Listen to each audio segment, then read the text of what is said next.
Jai Radha Madhava Kunja Bihari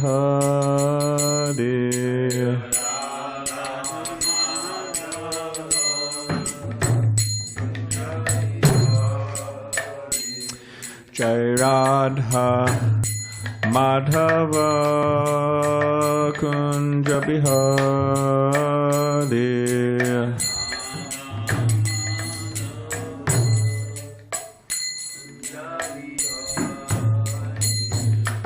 Gopi Janavalabha Girivaradari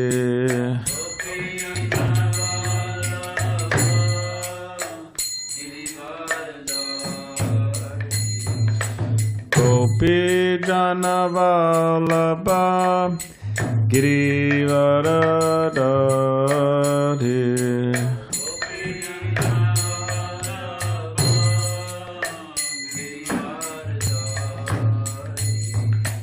Yashoda Nandana Braja Jana Ranjana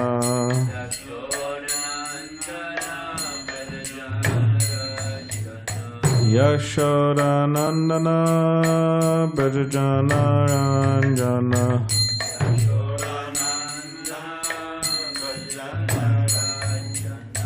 Yamuna Tiravana Chadi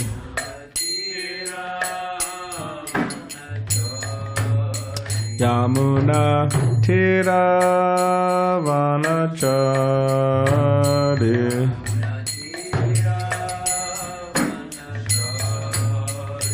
Jaya Radha Madhava Kunja Bihari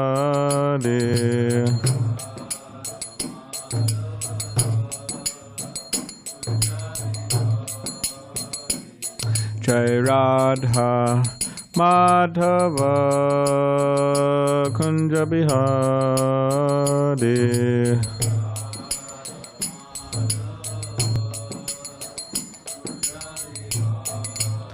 Jai Radha Madhava Kunja Bihari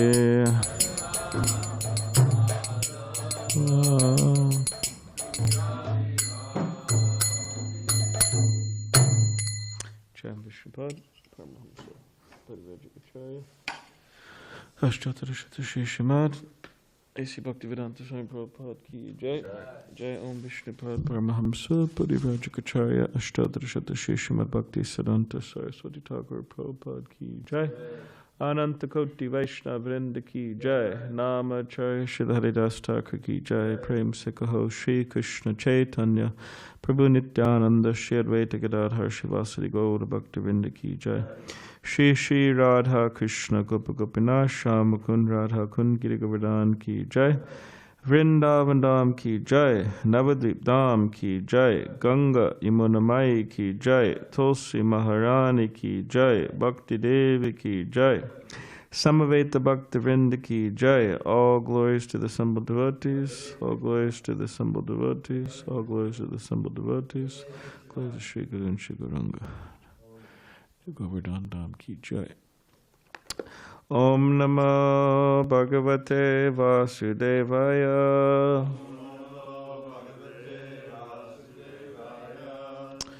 Om Namo Bhagavate Vasudevaya.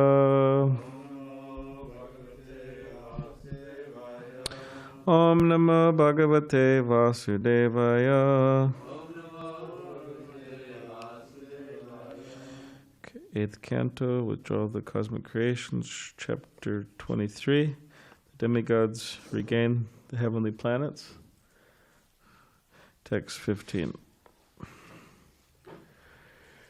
Shri Shukra Uvacha Kutas. Please repeat. Tat Karma Vaishamyam Yasya Karmeshwaro Bhavan Yajñesho Yajña-puruṣa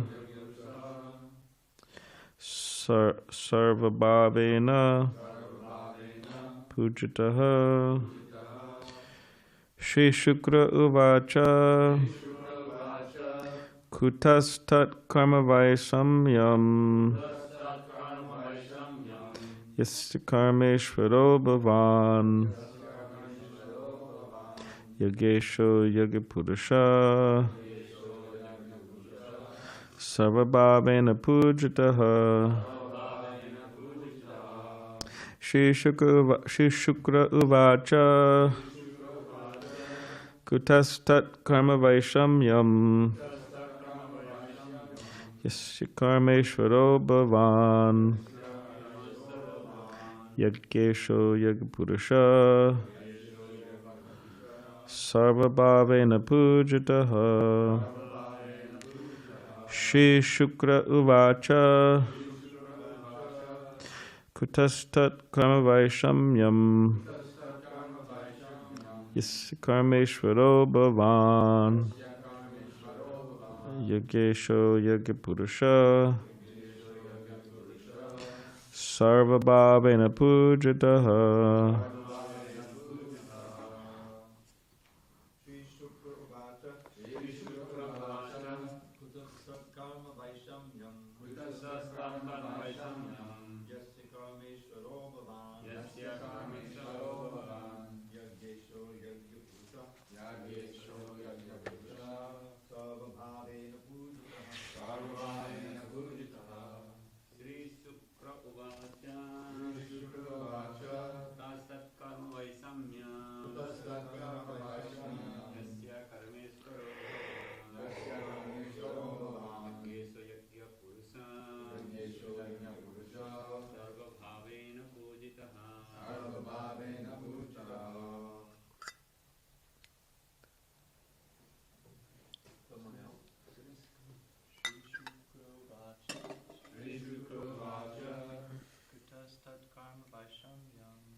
I like to chant.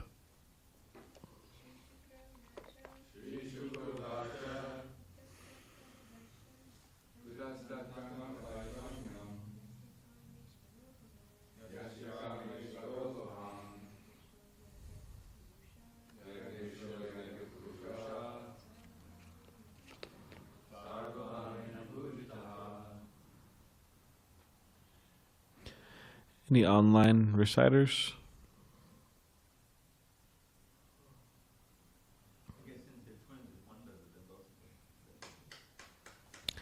Shri Shukra uvacha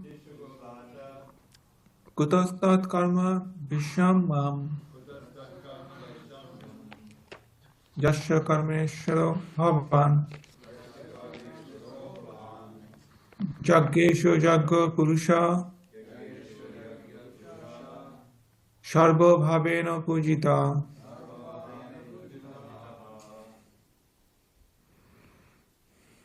Okay. Shri Shukra uvacha. Shri Śukrācārya said, Kutaha, where is that? Tat, of him, Bali Maharaj. Karma Vaishamyam,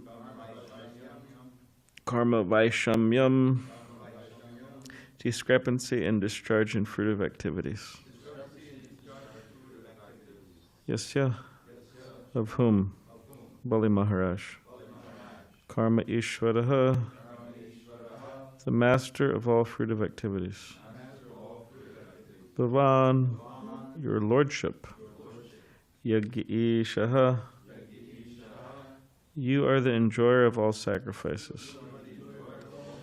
Yajña-puruṣa, you are the person for whose pleasure all sacrifices are offered.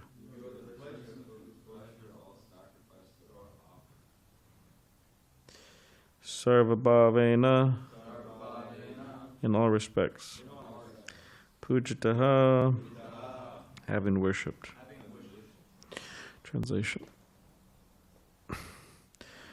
Śukrācārya said, "My Lord, you are the enjoyer and lawgiver in all performances of sacrifice, and you are the yajña-puruṣa, the person to whom all sacrifices are offered.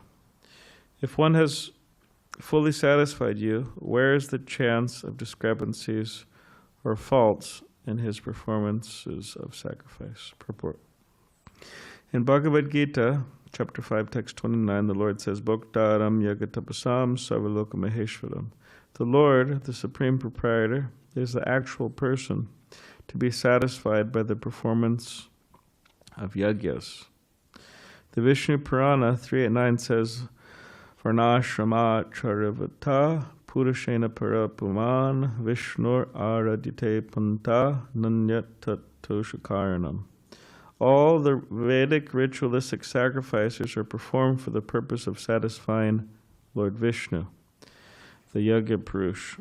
The divisions of society, Brahman, Kshatriya, Vaishya, Shudra, Brahmacharya, Grihastha, Vanaprastha, and Sannyas, are all meant to satisfy the Supreme Lord, Vishnu. To act according to this principle, the Varnashram institution is called Varnashrama-charana. In Srimad Bhagavatam 1.2.13, Sutta Goswami says, "Atat pumbir dvija sheshta varnashrama vivagashaha swanustitasya dharmasya sangsiddhir haritoshanam." O best among the twice born, it is therefore concluded that the highest perfection one can achieve by discharging his prescribed duties according to caste, divisions, and orders of life is to please the personality of Godhead. Everything is meant to satisfy the Supreme Personality of Godhead. Therefore, since Bali Maharaj had satisfied the Lord, he had no faults, and Śukrācārya admitted that cursing him was not good. Om Gyanativaranasya Gyananjana Shalakaya Chakshulanamalitamena Tasmai Shri Gurave Namaha Mukham Karitavachalam Pangamanga Tegadem Vikipatam Bande Shri Gurandina Taranam Vanchakavadibishcha Kripa Sindhubevacha Patitanam Pavanebhyo Vaishnavebhyo Namo Namaha. Jai Shri Krishna Chaitanya Prabhu Nityananda Shri Advaita Gadadhar Shivasari Gaura Bhaktivinoda. Hare Krishna, Krishna Krishna, Hare Hare, Hare Rama, Rama Rama, Hare Hare. Once again, translate the English translation. Śukrācārya said, "My Lord, you are the enjoyer and lawgiver in all performances of sacrifice, and you are the yajña-puruṣa, the person to whom all sacrifices are offered. If one has fully satisfied you, where is the chance of discrepancies or faults in his performances of sacrifice?"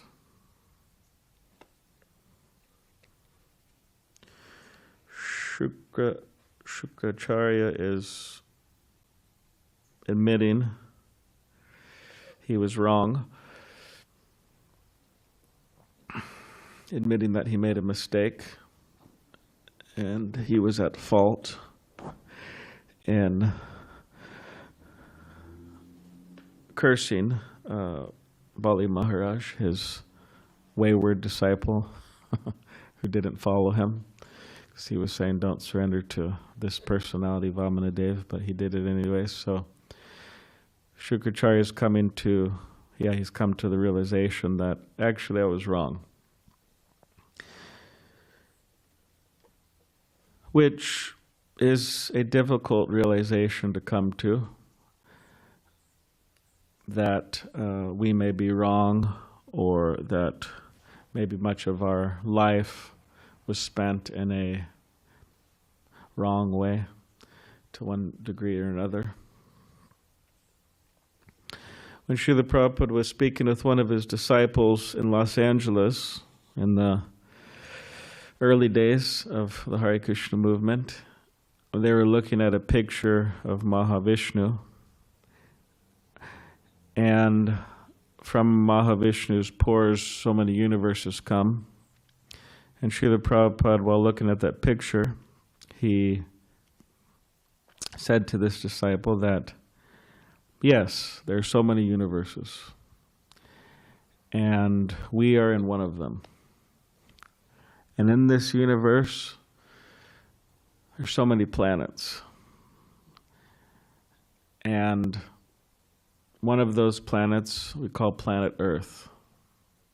And on planet Earth, there's so many continents, and one of those is America.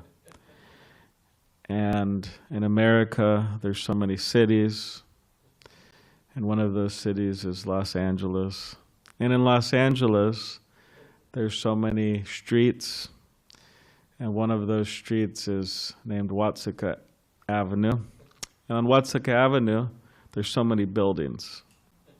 And one of those buildings, and out of all those buildings, there's one Hare Krishna temple. And in that Hare Krishna temple, there's one person named Tamal Krishna Das. And he's thinking himself very important.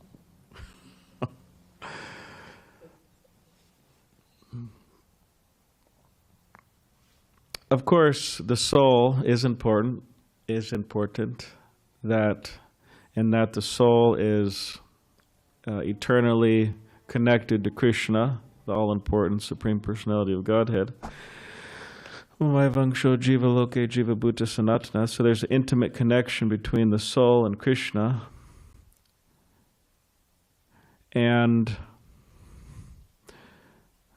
so, but this conditioned soul in the material world has a tendency to have an inflated conception of themselves. In other words, a puffed up conception or a proud conception of themselves. Is the Achman cup somewhere around here? No. You don't have to get it if it's good. All right.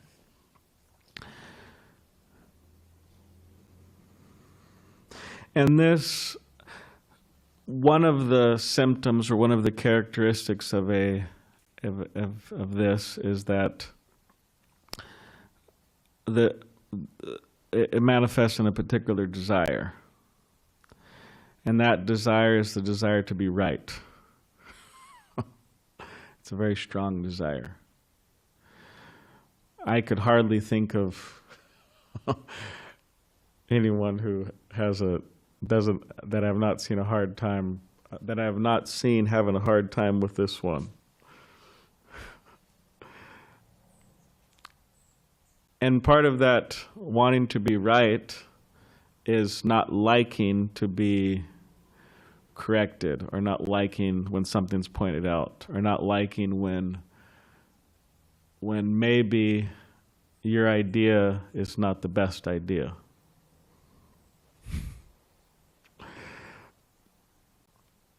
So it's an interesting thing that goes on. Many of the relationships are actually destroyed by this.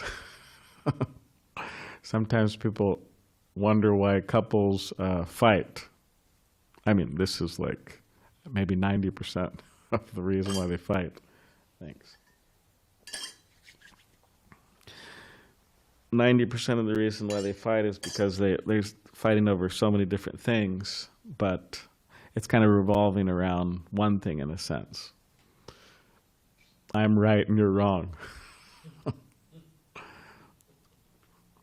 So Śukrācārya here, of course he's the guru of the demons, so he's not like a real guru as we see the guru, but he's doing a thing that is very noteworthy, very wonderful, that he's admitting he's wrong. He made a mistake. He could have not admitted that. He could have just went on and said, oh, well, I still think you shouldn't have given that. But he admitted it. That's a very wonderful thing to do. So when we think about this, the desire to be right, maybe we have noticed it in others. Has anyone noticed it in others? You noticed it in others? Yeah. Maybe, can you think of anyone you noticed it in? Chad's going to start giving some names. No. Now, what about seeing it in ourselves? Have we noticed in ourselves the desire to be right? No, Sankarshan, no. He's humble. He's more humble than a blade of grass. He doesn't mind. I was with some people the other day, and some family members, and one of them said, because she gave some advice to somebody, and the advice was not completely spot on, but there was something there. So she smiled and she said, "All right, I'm half right." Something pleasurable about it, right? I'm half right. At least I'm half right. I forgot, anyways, who it was. Kanai Balai or somebody showed me some picture or something in it. And there's a kind of an older couple, married couple, American couple. And the guy was saying to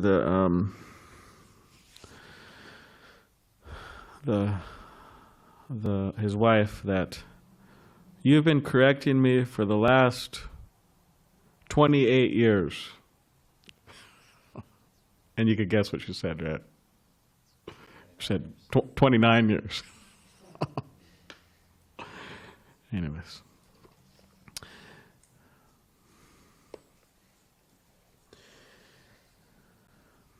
So yeah, we might notice this in others. Man, this person always wants to be right. We might notice it in ourselves sometimes, or maybe a lot of the times, oh, we always want to be right. But there is a wonderful thing about just accepting that one was wrong. Accepting that, okay, yeah, what you're saying makes sense, and I didn't have the full picture and so on. There's something nice about that, because it's honest. And a Vaishnava, by definition, is honest.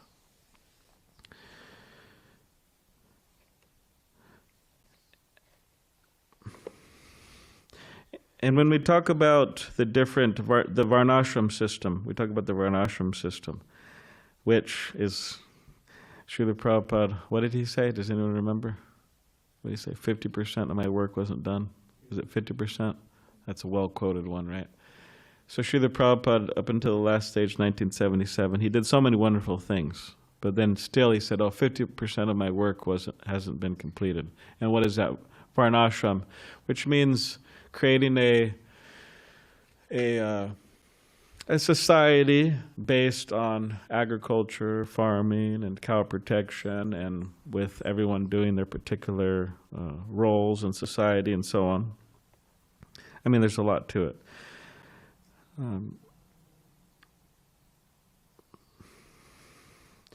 But although we are supposed to act according to our own particular natural inclinations, some persons as teachers or as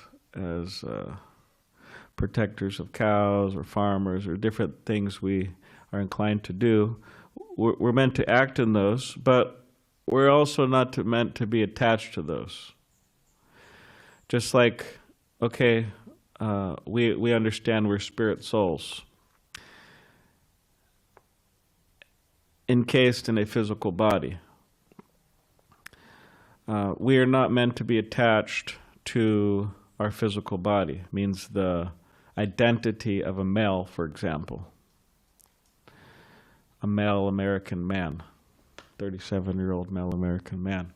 We're not meant to be attached to that. Or we're also not meant to be attached to, yes, I'm a brahmachari. I'm a irresponsible, what's the other word? A surrendered brahmachari.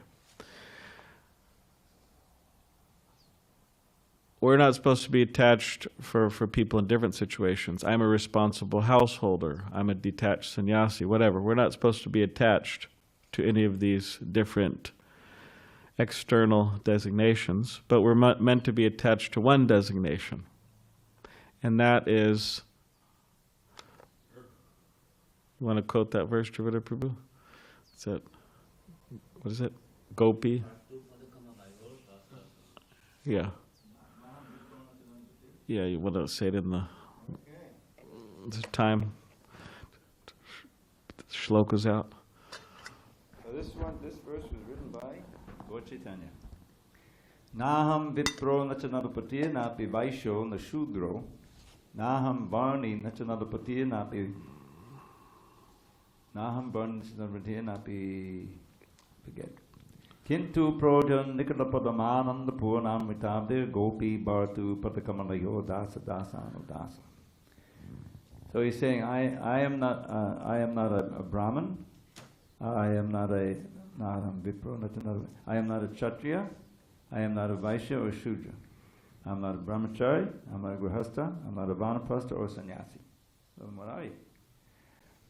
Gopi Bhartu Padakamalayo Dasa Dasa Anudasa. I am the servant of the lotus feet of Lord Krishna, who is a servant all the time by the Gopi, who's the master of the Gopis, Gopi Bhartu. Yeah. That's our true identity. So servant of the servant of the servant of Krishna. So that should be our attachment, not that anything else. And clearly that requires some humility and sometimes admitting that we're wrong, or somebody else has a more logical idea, or whatever it may be. Just like Srila Prabhupada told the story of two men arguing. Two men arguing. And they were arguing about whether it was more efficient to use a knife. All right, let's see your pocket knife, Sankarshan. I know you have a pocket knife on you. Your knife to cut this large rope, or scissors. Which one's powerful scissors, right? A big scissors. So which one's more efficient? So they're arguing about this. And they're going back and forth. And it became very heated argument. It's amazing how things could start off just very small and then it just grows. And it might sound humorous, people fighting like this, but it happens all the time. It's a very small thing and just like really. So they're fighting, and they're near a nearby river. So they're like beating each other up, and eventually they start dragging each other into the river, and still fighting and arguing. Knife, scissors, knife, scissors, knife, scissors, and they're like really. And then one guy, apparently he somehow or other is able to start to drown this guy, the other guy. So the guy's like drowning him. Yeah, the scissor man is drowning him. Excuse me. Knife man is drowning him, the scissors man. And then while the scissor man is drowning, he puts up his hand and he goes like this, he's like going down, while he's going down. Scissors, scissors, scissors. So it's like to the very last moment, you just have to be right. So devotees have to be very careful about that. There's a lot of things to be right about in the Hare Krishna movement. A lot of rules and regulations and this and that, so many things. As one devotee quoted, it's not the International Society for Rules and Regulations. It's the International Society for Krishna Consciousness. Of course, rules and regulations are important, but the most important thing is to remember Krishna. So devotees have to be very careful about that because there's a lot to disagree about. And sometimes devotees become like professional time wasters, cyber time wasters online. Just the world's going to hell quick, and devotees are just fighting with each other about things. Of course, it's important to try to establish religious principles in an honest, straightforward way according to how Srila Prabhupada would want them and so on, but a lot of the times this is extremely unnecessary, whereas there's a lot of people suffering in ignorance that can be helped. Just like devotees went on book distribution yesterday, of course devotees go on book distribution a lot around here. But it was your first time, right? First time? Yeah. So it's a wonderful experience. There's a special ecstasy in book distribution. There's a special ecstasy in trying to help others, give others a good thing. Srila Prabhupada had a disciple, Bhavananda. Bhava means material existence, and Ananda means bliss. So he was wondering, why did Prabhupada give me this name? The bliss of the material world. That there's no bliss. But then he asked Srila Prabhupada, and Srila Prabhupada said, the bliss of the material world is that you're able to try to connect others to Krishna by outreach. That's the bliss of the material world. So yeah, instead of utilizing our time in one way, better utilize it in the other way. The most important way, try to help others as far as possible in different ways. Yesterday, the guru-disciple conversation was happening during class. It's a big conversation, and I'm not going to comment much on it because it's, people talk days and days and days long about this subject. But one thing about it is that, because we're talking about admitting one's wrong and humility and so on, one thing about it is that the whole basis of the guru-disciple relationship is one of humility for both parties. A guru, for example, coming to town, he shouldn't think, oh, so many people, I deserve respect. I deserve this. In other words, he shouldn't be proud. And the people who are there to meet the guru, they shouldn't think, oh, what can this person teach me? I read the same books as him. I'm chanting the same rounds, and he's actually, no, he's not that. But the basis of the relationship is humility, that the guru thinks, I don't deserve anything, actually. I don't deserve any respect. I don't deserve anything. And it's humility. And then the people, his disciples or whoever, who are hosting, greeting, they should think, yes, let us hear from this person. Let us serve this person. And this way, things go on nicely. Both parties have to be humble. Otherwise, it's very superficial. It's very external, the whole relationship. To the degree that humility is lacking, to that degree it is superficial, external. And to the degree that humility has taken place within both parties, to that degree there can be some actual transmission of knowledge. And Chaitanya Mahaprabhu stressed this point, Krishnadas Kaviraj Goswami, or as Srila Prabhupada, sometimes you hear devotees say Kaviraj Goswami. Prabhupada also said Kaviraj Goswami. There's a nice ring to that. As Kaviraj Goswami says, or he says we should wear it around our neck. Trinada Pisuni Chinatoro Pisuhishnana Mani Namani Dena Kirtaniya Siddhahari, that one should be more humble than a blade of grass, more tolerant than a tree, offer all respects to others and expect no respect in return.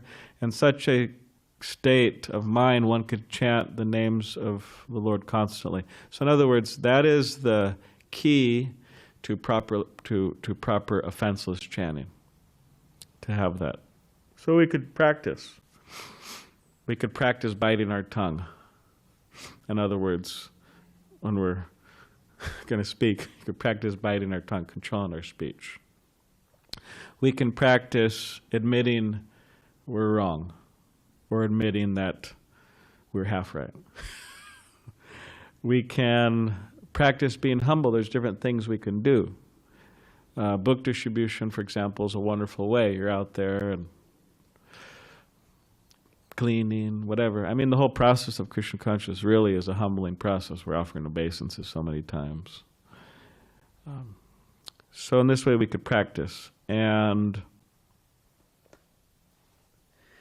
if we're able to develop this, then there is hope for success. Like Śukrācārya, I don't know how much he's redeemed himself exactly, but at least he's done this much, that he's recognized, okay, Krishna is the Supreme Personality of Godhead. He's the yajña-puruṣa.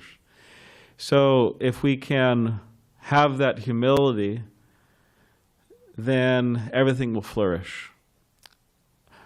Everything that we're doing will flourish. Outreach flourishes, our own spiritual practices, our relationships with Vaishnavas, everything's flourished. Our Bhakti Lata Bij, that creeper of devotion that we have been talking about the last week or whatever, that creeper of devotion, it flourishes. All right, does anybody have any question or comment?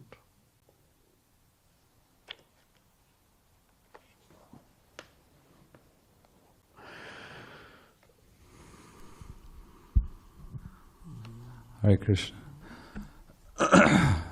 I can say something real quick. So the scissor guy, when he was drowning and he had his hand in the air, was he given the scissors or the peace sign when he was drowning? Scissors. Okay, I'm just checking because it could be the peace sign. Yeah, like peace, brother. Come on, okay. Yeah, I surrender. No, but he was going like this. So scissors, scissors, scissors. Srila Prabhupada tells the story. I'm not sure where he got it from. There's a number of stories Srila Prabhupada tells. Sometimes he gets them from, I guess they're, I don't know what you call them, lessons from Bengal or wherever, but maybe some type of traditional stories coming down. There's a nice picture of Srila Prabhupada walking in Mayapur with a number of his leading disciples. And Srila Prabhupada's smiling. He's got a nice smile. And he's like this. You know. He's telling the story. A bunch of disciples are in Prabhupada smiling. So you can look that picture up. Okay, any other online or in-person question?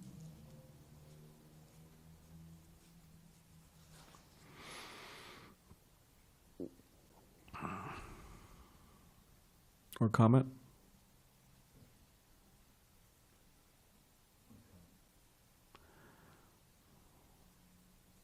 It's just that I'm thinking of all the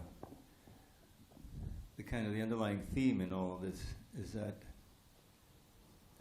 in Bali was acting as a demon. He defeated the demigods and all these things. But by the influence of Vamanadev, he brought out his true nature. Mm-hmm. And we see here, it's the same thing with Śukrācārya.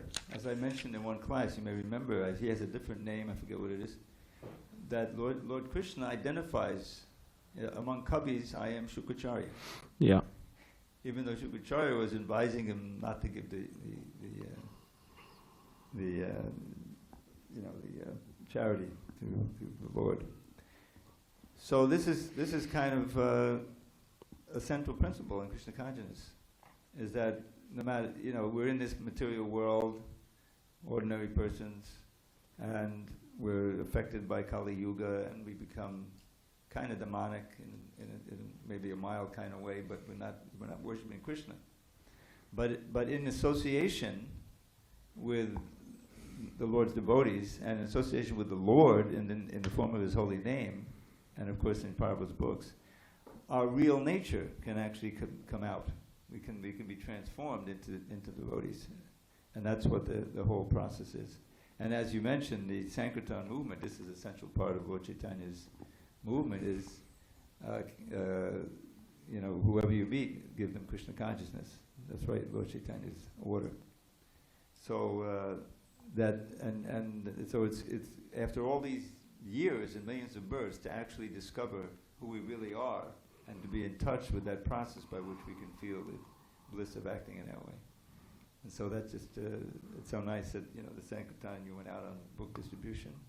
And it was, as we know, how central that was to Prabhupada's mission. He got it from his spiritual master. And we have a history of careers, I mean, when we get the World Sankirtan newsletter, there's maybe a half dozen now, Prabhupada disciples who are going out regularly, who are going, like Brigopati is the most famous. I mean, Mother Nidra does still. And they're just glorious. You go through all of the austerity all these years, but still be attached to that mission and take great encouragement and give encouragement to others. So as I'm sure you already got the talk from Badrinarayam this morning. I see he was encouraging you. I was very happy. He himself is a veteran of book distribution. Hare Krishna.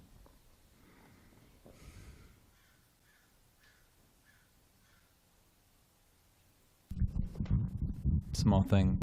When you mentioned that story with Tamal Krishna Goswami when he was a brahmachari and Srila Prabhupada, so did Srila Prabhupada just bring that up out of the blue? Typically, at least sometimes we hear that story given with the context, maybe it's not the real context, that Tamal Krishna Goswami was saying something about how he had so many responsibilities or something like that, or so much was depending on him, something along those lines, and then in response, Srila Prabhupada brought out that long, elaborate example. But is that maybe just something we added to it along the way, or is that part of the way Tamal Krishna Goswami gives it? Do you know? Well, that is related, that particular story or pastime or whatever he writes about that in his book, Servant of the Servant. And as far as I remember, but I could be wrong, as far as I remember, they were just there in the room. I mean, he became the temple commander, and it was interesting in Srila Prabhupada's explanation of things. The temple president was, in a sense, kind of in his own tattva, doing his own thing, in a sense. I mean, for the temple, managing the temple. But the temple commander was more the person communicating directly with Srila Prabhupada. It wasn't like the temple commander was just somebody who makes sure the bathrooms are clean or something like that. It was so he had that position, and therefore he was communicating with Srila Prabhupada regularly about book distribution, Harinam, and different things at the temple. And as far as I remember, they were just there in the room, sitting there, and Srila Prabhupada, they were looking at that picture, and then Srila Prabhupada said that. I mean, maybe he sensed something that, this needs to try to deflate whatever type of, it's his guru, he's the guru, it's the duty to do that, try to help the disciple be humble. But as far as I remember, there wasn't anything where he said, yeah, sometimes I feel proud or have so many responsibilities, anything like that. So, but it'd be interesting to look into that. So. Tamal Krishna Maharaj, he had the quality of leadership. Somebody would have. He had that to practically the nth degree, and Prabhupada saw how valuable that was in the service of the Lord. For instance, he was the one who went to Mayapur, the land. Prabhupada wanted that land, and we didn't own any of the land in Mayapur. And he went there, and he met with all of the local Muslim farmers who had their little plots of land and everything. And he had a big bag of money, he had, and he was buying the pieces of land that then assembled to the first, later on they bought more land. But then he went back to Prabhupada. He was probably in Bombay, and he walked into his room. He said, "The land is yours," And Prabhupada was completely ecstatic, because this was the seed, and then the temple was finally built over the years. The Lotus building was built, and then other buildings, and now the TOEP is coming up. So Tamal Krishna Maharaj had that quality of leadership to the nth degree, and Prabhupada also engaged him. Nobody else could do it as the GBC of India, of all of India at one point. You can imagine trying to imagine. So, but you can see how that quality can also merge into the, I'm the controller, So Prabhupada, in this instance with that story, he was trying to condition Tamal Krishna to be humble, even though he's in the position of leadership. It's kind of difficult to do that, but that's a necessary thing to be successful. So that's the significance of that story. Thank you. All right. Any last thing?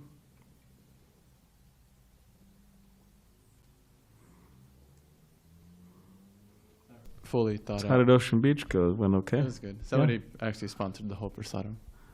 And so- Okay, but no official issues? No issues. Problems from the officials? No. Yeah, I mean, I Alright. got there at 7 or so. All right, good. It was all right. It was very good. Sunny days return to OB. All right. Yeah. Anyways, I was Sure, wondering, everybody was in ecstasy last night seeing you, a few people were happy. Yeah. They appreciated it. jumping out of their skin. Okay. Yes. Just this one part of your class, you mentioned like controlling your speech or biting your tongue. Side note, I told somebody that one time and they weren't happy. Like I ruined our relationship. I told them like, maybe you should just like bite your tongue. They're just like, anyways, but I was just talking about controlling your speech, like using your intelligence, like when like a situation like that, Yeah. how to actually use it in such a way it doesn't backfire on you, because it's say either I'm suppressing like what I want to say versus like, and not like burst out, but later on it might, come out in other like avenues or like different ways, negatively or positively. Like how do you? Yeah. Well, one time Srila Prabhupada was speaking with a disciple in India, and there was some type of big financial decision they were going to make.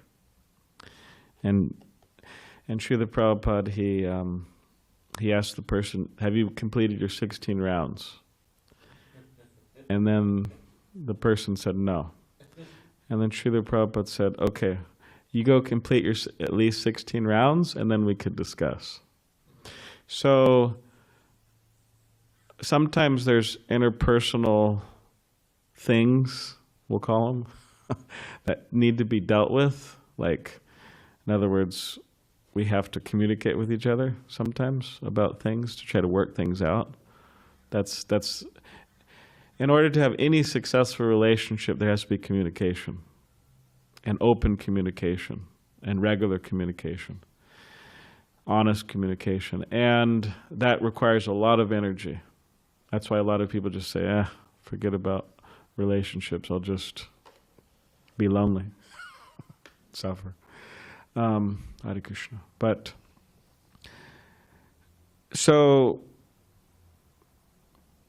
But following Srila Prabhupada's example in this case, we could say before we try to discuss anything, how about we chant our 16 rounds? How about we get enough sleep? How about we're not hungry or something? We take prasadam.